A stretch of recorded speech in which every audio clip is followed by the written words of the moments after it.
یہ ہفتہ وار بائبل کا درسی was Plainfield Christian Science Church Independent کی جانب سے ہے جو نیو جرسی امریکہ میں واقع ہے۔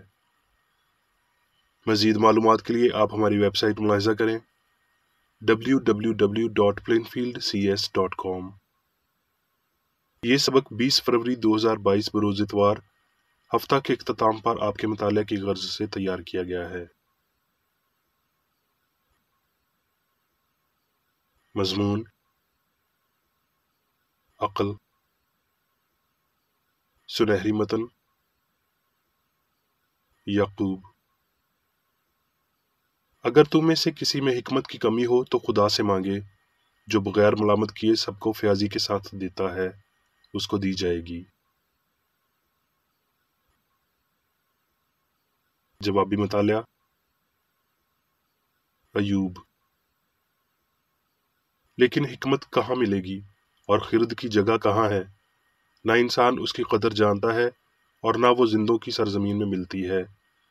گہراؤ کہتا ہے وہ مجھ میں نہیں ہے، سمندر کہتا ہے وہ میرے پاس نہیں۔ نہ وہ سونے کے بدلے مل سکتی ہے، نہ چاندی اس کی قیمت کے لیے تلے گی۔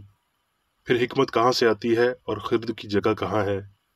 خدا اس کی راہ کو جانتا ہے اور اس کی جگہ سے واقف ہے۔ اور اس نے انسان سے کہا، دیکھ، خداوند کا خوف ہی حکمت ہے اور بدی سے دور رہنا خرد ہے۔ درسی واز بائبل میں سے زبور۔ اے خداوند، مجھے اپنے آئین کی راہ بتا اور میں آخر تک اس پر چلوں گا۔ مجھے فہم عطا کر اور میں تیری شریعت پر چلوں گا، بلکہ میں پورے دل سے اس کو مانوں گا۔ امثال: اے میرے بیٹے، اگر تو میری باتوں کو قبول کرے اور میرے فرمان کو نگاہ میں رکھے، ایسا کہ تو حکمت کی طرف کان لگائے اور فہم سے دل لگائے، بلکہ اگر تو عقل کو پکارے اور فہم کے لیے آواز بلند کرے اور اس کو ایسا ڈھونڈے جیسے چاندی کو اور اس کی ایسی تلاش کرے جیسے پوشیدہ خزانوں کی، تو خداوند کے خوف کو سمجھے گا اور خدا کی معرفت کو حاصل کرے گا، کیونکہ خداوند حکمت بخشتا ہے، علم و فہم اسی کے منہ سے نکلتے ہیں۔ وہ راست بازوں کے لیے مدد تیار رکھتا ہے اور راست رو کے لیے سپر ہے۔ سلاطین۔ اور سلیمان خداوند سے محبت رکھتا اور اپنے باپ دادا کے آئین پر چلتا تھا۔ جبعون میں خداوند رات کے وقت سلیمان کو خواب میں دکھائی دیا اور خدا نے کہا، مانگ، میں تجھے کیا دوں؟ سلیمان نے کہا، تو نے اپنے خادم میرے باپ داؤد پر بڑا احسان کیا، اس لیے کہ وہ تیرے حضور راستی اور صداقت اور تیرے ساتھ سیدھے دل سے چلتا رہا، اور تو نے اس کے واسطے یہ بڑا احسان رکھ چھوڑا تھا کہ تو نے اسے ایک بیٹا عنایت کیا جو اس کے تخت پر بیٹھے جیسا آج کے دن ہے۔ اور اب اے خداوند میرے خدا، تو نے اپنے خادم کو میرے باپ داؤد کی جگہ بادشاہ بنایا ہے، اور میں چھوٹا لڑکا ہی ہوں اور مجھے باہر جانے اور بھیتر آنے کا شعور نہیں۔